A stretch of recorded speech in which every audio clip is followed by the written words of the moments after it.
আসসালামু আলাইকুম এভরিওয়ান। মটো মিস্ট্রি এর সম্পূর্ণ নতুন একটা ভিডিওতে আপনাদের সকলকে জানাই সুস্বাগত। আজকে হলো জানুয়ারি মাসের ১২ তারিখ। আর আজকে কোনো রাইড শেয়ারিং ভিডিও না এটা। আপনারা সকলেই জানেন যে আমার চ্যানেলটা হচ্ছে ৩ টা ক্যাটেগরির উপর বেস করে বানানো একটা চ্যানেল। সেটা হলো মটো ভ্লগিং, ডেইলি লাইফ ভ্লগিং এবং হলো রাইড শেয়ারিং। সো আজকের ভিডিওটা আপনারা ডেইলি লাইফ ভ্লগিং হিসেবেই ধরতে পারেন। আর আমি গতকালকে আসছি সেন্ট মার্টিন থেকে। আর আপনারা সকলেই হয়তোবা দেখে ফেলেছেন সেই ভিডিওটা ইতিমধ্যেই অলরেডি এবং আমাকে জানাবেন যে সেন্ট মার্টিনের ওই ভ্লগটা আপনাদের কাছে কেমন লাগছে। যদি ভালো লেগে থাকে তাহলে এই ধরনের ভ্লগ আরো বেটার ভাবে আমি করার ট্রাই করব আপনাদের জন্য। তো আজকে এখন বর্তমানে আমি যাচ্ছি হলো মিরপুর ১০ এ। এর পেছনে একটা কারণ আছে। কারণ হচ্ছে আমার গাড়ির যে রেজিস্ট্রেশন পেপার, এই রেজিস্ট্রেশন পেপারের মেয়াদ মূলত শেষ হয়ে গেছে। মেয়াদ শেষ হইছে বলতে হলো যে মূলত ডিসেম্বরের ৩০ তারিখে আমাকে স্মার্ট কার্ড দেওয়ার কথা। বাট আমি খেয়াল করি নাই যে ওই তারিখটা চলে গেছে। সো যাই দেখি আজকে স্মার্ট কার্ড পাই কিনা এবং সেই বিষয়গুলো আপনাদের সাথে শেয়ার করব আজকের এই ভ্লগে। তো চলুন দেরি না করে শুরু করা যাক আজকের ভিডিও।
তো ভিউয়ার্স, পেয়ে গেলাম আমার স্মার্ট কার্ড। এটা হচ্ছে গাড়ির registration smart card. So hassle ছাড়াই এটা হচ্ছে নেওয়ার কথা ছিল আমার ডিসেম্বর 30 তারিখে, বাট আমি আসলাম জানুয়ারি 12তেও। তো যা হোক, আমি ভাবছিলাম যে সরকারি কাজ তো যদি হ্যাসেল করে কোনো, তো যা হোক কোনো হ্যাসেল করে নাই, এমনিভাবেই দিয়ে দিছে। আজকের ভিডিওতে আমি আপনাদের করা কিছু কমন প্রশ্নের উত্তর দেব। আমার লাস্ট কিছু ভিডিওতে প্রচুর পরিমাণে আপনারা যে কমেন্টটা করেছেন সেটা হলো আমি কি বাইক চালাই এবং এই বাইকের মাইলেজ কত এবং এই বাইকটা রাইড শেয়ারের জন্য উপযোগী কিনা। সো এই 3টা প্রশ্নের উত্তরে আমি এখন আপনাদেরকে একটা একটা করে দিচ্ছি। প্রথম কথা হচ্ছে, আমি যে বাইকটা চালাই সেটা হলো টিভিএস রাইডার 125cc বাইক। এটা হচ্ছে টিভিএস কোম্পানির 125cc সেগমেন্টের one of the fastest bike. এবং দ্বিতীয় হচ্ছে কত মাইলেজ দেয়। এখন আমি প্রথমে যে কথাটা বললাম এটা হলো টিভিএস কোম্পানির 125cc সেগমেন্টের one of the fastest bike. So যে বাইক যত বেশি জোরে চলবে সে বাইক তত বেশি তেল খাবে, স্বাভাবিক। আমি এই বাইক থেকে পার্সোনালি যদি হাইওয়ের কথা বলেন, আমি সাধারণত হাইওয়েতে বেশি চালাই না, এজন্য আমি সিটিতে বেশি চালাই। বাট হাইওয়েতে যতবারই গেছি প্রায় 50-র মতো মাইলেজ পাইছি। বাট ইদানিং আমি এই শহরের ভিতর চালাই 39 থেকে 42-এর মতো মাইলেজ পাই এই বাইক থেকে। এখন আসি সবচেয়ে মোস্ট ইম্পর্টেন্ট কোয়েশ্চেন, যেটা কিনা সবচেয়ে বেশি আমাকে জিজ্ঞেস করা হয়, সেটা হলো এই বাইকটা রাইড শেয়ারের জন্য উপযোগী কিনা বা এই বাইক দিয়ে রাইড শেয়ার করা যাবে কিনা। তো প্রথম কথা হচ্ছে, আমি এখন আপনাদেরকে যা বলবো সেটা হচ্ছে আমার পার্সোনাল অভিমত। অন্যদের আরও বিভিন্ন ধরনের মতামত থাকতে পারে, সবার মতামতের প্রতি সম্মান প্রদর্শন করেই বলছি যে অফেন্ড হওয়ার কিছু নাই। আমি আমার বাইক থেকে যেই এক্সপিরিয়েন্সটা পাইছি আমি শুধু সেই এক্সপিরিয়েন্সটাই আপনাদের সাথে শেয়ার করতেছি। আমার ভুল টুটি হতে পারে অবশ্যই, এবং সেগুলো আপনারা আশা করি ক্ষমা দৃষ্টিতে দেখবেন। তো চলুন আমরা হচ্ছে 3টা পয়েন্ট নিয়ে কথা বলবো যে কেন আমি মনে করি যে এই বাইকটা রাইড শেয়ারের জন্য উপযোগী না। প্রথম কথা হচ্ছে মাইলেজ। যেমন ধরেন, আমি যদি একা বলতাম যে এই বাইকের মাইলেজ আমি 39 থেকে 42 পাই, যার কারণে এটা দিয়ে হচ্ছে রাইড শেয়ার করা পসিবল না, তাহলে না হয় আমি আমার নিজেকে কনভিন্স করতাম যে হ্যাঁ হয়তো বা আমার ভিতরেই ভুল আছে, আমি হয়তো বা গাড়িকে ঠিকভাবে মেনটেন করি না, বা যেভাবে রাখা দরকার একটা গাড়ি সেভাবে আমি রাখি না, সেই জন্য হয়তো বা আমি মাইলেজ কম পাই। বাট বিষয়টা আমার একার না, আমি যতজন রাইড শেয়ারার আছে তাদের সাথে যখন কথা বলি প্রত্যেকেই বলছে 35, 36, 37, 38, 39, 40 এর উপরে আমি কারোর কাছে শুনি নাই যে কেউ কখনো মাইলেজ পাইছে এই টিভিএস রাইডার থেকে। সো এত কম মাইলেজ নিয়ে আপনি কখনোই রাইড শেয়ার করে পারবেন না, এটা হচ্ছে প্রথম কথা। দ্বিতীয় কথা হচ্ছে গ্রাউন্ড ক্লিয়ারেন্স। এই গাড়িটার গ্রাউন্ড ক্লিয়ারেন্স অত্যন্ত কম। এই গাড়িতে যদি আপনি এবং সাথে আরেকজন ওঠে এবং সে যদি একটু ভারী হয়, তখন দেখবেন যে বিভিন্ন ধরনের যে স্পিড ব্রেকার আছে, এই স্পিড ব্রেকারে গাড়িগুলো আপনার কিন্তু বেঁধে যায়, হ্যাঁ, বা একটু উঁচু জায়গায় গেলে গাড়ির তলায় কিন্তু লেগে যায়। আর এত নিচু গাড়ি হওয়ার কারণে রাস্তার এই সব যে পাম্প, এগুলো শরীরের উপর অনেক বেশি পরিমাণে আসে, মাজা ব্যথা হয়, ঘাড় ব্যথা হয়, ঠিক আছে। সো কমফোর্টেবল না এই গাড়িটা রাইড শেয়ারের জন্য। এবং 3 নম্বর পয়েন্ট, সেটা হচ্ছে এই গাড়ির চাকাটা কিন্তু এই গাড়িতে ইউজ করা হয়েছে টিভিএস এর রিমোরা টায়ার। আর এই রিমোরা টায়ার কিন্তু একটু বেশি স্কিড করে, যার কারণে কিন্তু পিছনের চাকা অনেক সময় স্লিপ কাটে। আপনারা এই জিনিসটা টিভিএস 4বিতেও দেখবেন যে 4বির অ্যাক্সিডেন্ট বা ব্রেকিং যেগুলো, হ্যাঁ, এর মূল কারণ যেটা হয় যে এত বেশি অ্যাক্সিডেন্ট করে 4বি, এর মধ্যে অ্যাক্সিডেন্টের অনেক কারণ আছে, কিন্তু তার মধ্যে একটা কারণ কিন্তু এই টিভিএস এর রিমোরা টায়ার। এই রিমোরা টায়ারের কারণে কিন্তু আপনার যে রাস্তার গ্রিপটা সেটা কিন্তু একটু কম ধরে অন্যান্য যেসব টায়ার আছে, যেমন এমআরএফ, ইউরো গ্রিপ, এদের থেকে কিন্তু রিমোরা টায়ারের যে গ্রিপ সেটা কিন্তু অনেক কম ধরে। এই জন্য হচ্ছে কি হয় যে চাকাটা কিন্তু অনেক সময় হার্ড ব্রেক করলে স্কিড করে যায়, হ্যাঁ। যদিও সিবিএস ব্রেকিং আছে গাড়িতে, তারপরেও আমার ক্ষেত্রে বহুবার হয়েছে এভাবে যে পিছনের চাকায় স্কিড করছে। এখন যদি আপনি টায়ারটা চেঞ্জ করেন, এমআরএফ এর টায়ার লাগাইলেন, তখন কিন্তু দেখবেন যে রাস্তার গ্রিপটা আরও ভালো পাচ্ছেন, হ্যাঁ। এই জিনিসটা হচ্ছে সলভেবল জিনিস, যে হ্যাঁ এটা কিন্তু সলভ করা যায়। কিন্তু আমি প্রথম যে দুটো পয়েন্ট বললাম যে মাইলেজ এবং হচ্ছে গ্রাউন্ড ক্লিয়ারেন্স, এই দুটো কিন্তু আপনি চাইলেও সলভ করতে পারবেন না। আর একটা রাইড শেয়ারের যে পার্সন, তার কাছে হচ্ছে সবচেয়ে বড় যে জিনিসটা, আমি বাকি যে দুইটা বললাম এই দুইটা বাদ দেন, হ্যাঁ, আমার ঘাড়ে ব্যথা হয়, আমার মাথায় ব্যথা হয়, আমি সব সহ্য করে নেব, চাকায় স্কিড করে আমি অনেক সাবধানে চালাবো। বাট মাইলেজ নিয়ে আপনি কি করবেন? মাইলেজ যখন ড্রপ করবে, আপনি যদি রাইড শেয়ার করে যদি অধিকাংশই সমস্ত টাকাই মাইলেজ বা এই তেলের পিছনেই আর কি আপনার চলে যায়, তাহলে তো আর রাইড শেয়ার করে লাভ নেই।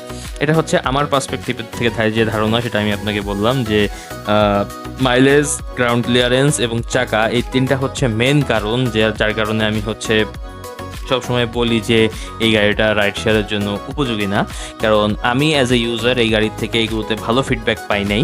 এই জন্য হলো এটা আমার সম্পূর্ণ অভিমত। আপনারা এটাও অনেকে জিজ্ঞেস করেন যে কোন গাড়ি তাহলে ইউজ করবো। আপনি যে কোনো গাড়ি ইউজ করতে পারেন যেগুলো আপনার আপনার কি বলে ব্যাটেল প্রুফ গাড়ি। ব্যাটেল প্রুফ বলতে হচ্ছে কি, যে রাস্তায় যেগুলো প্রমাণ করছে না এগুলো রাইড শেয়ারিং এর জন্য ভালো। যেমন আপনি যদি ডিসকভার 100 দেখেন, ডিসকভার 125 দেখেন, তারপরে হচ্ছে ওই যে প্লাটিনিয়া দেখেন, তারপরে টিভিএস এরই তো গাড়ি আছে, টিভিএস স্ট্রাইকার দেখেন, টিভিএস যে ম্যাক্স নামে একটা গাড়ি আছে সেটা দেখেন।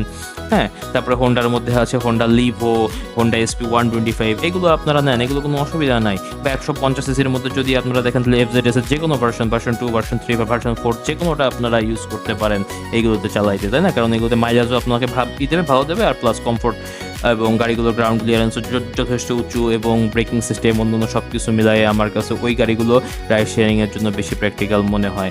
এখন তাহলে প্রশ্ন হতেই পারে আমি গাড়িটা কেন নিছি? ভাই আমি হচ্ছে পার্ট টাইম রাইড শেয়ার করি মূলত, এজন্য এটা আমার নেওয়া। আর এটা টেস্টিং পারপাস ছিল, গাড়িটার প্রতি একটা অ্যাফেকশন ছিল সেই অনুযায়ী নেওয়া। এছাড়াও গাড়িটার লুকস প্লাস গাড়িটার স্পিড 125 সেগমেন্ট অনুযায়ী অনেক ভালো। যাই হোক, এটা নিয়ে আমি অন্য একদিন বানাবো ভিডিও যে কেন আমি এই বাইকটা কিনেছি, এই বাইকের মধ্যে এমন কি আছে যার কারণে এতগুলো সমস্যা থাকার পরেও আমি এই বাইকটা চালাই। আর এইটাই হচ্ছে আপনাদের করা সবচেয়ে বেশি যে প্রশ্নগুলো, তার হচ্ছে অ্যান্সার। আর এই অ্যান্সারগুলো আমি দিছি শুধুমাত্র আমার যে পার্সপেক্টিভ সেখান থেকে। এর সাথে যদি আপনাদের কারোর মত না মেলে তাহলে অফেন্ড হবেন না, কারণ আমি যেটা এক্সপিরিয়েন্স করছি সেটাই আমি আপনাদের সাথে শেয়ার করলাম। তো এই ছিল আজকের ভিডিওটা। যদি ভিডিওটা ভালো লেগে থাকে তাহলে অবশ্যই ভিডিওটাতে একটা লাইক করে দেবেন। বেশি ভালো লেগে থাকলে ভিডিওটা অবশ্যই ফ্রেন্ডস এবং ফ্যামিলির মধ্যে শেয়ার করে দেবেন। আর যদি চ্যানেলে আপনারা নতুন হয়ে থাকেন তাহলে অবশ্যই চ্যানেলটিকে সাবস্ক্রাইব করে আমাদের মোটো মিস্ট্রি ফ্যামিলির মেম্বার হয়ে যাবেন। এবং যতক্ষণ পর্যন্ত আমি নতুন কোনো ভিডিও নিয়ে না আসছি ততক্ষণ পর্যন্ত সবাই ভালো থাকবেন, সুস্থ থাকবেন এবং মোস্ট ইম্পর্টেন্টলি মোটো মিস্ট্রি এর সাথেই থাকবেন। বিদায়।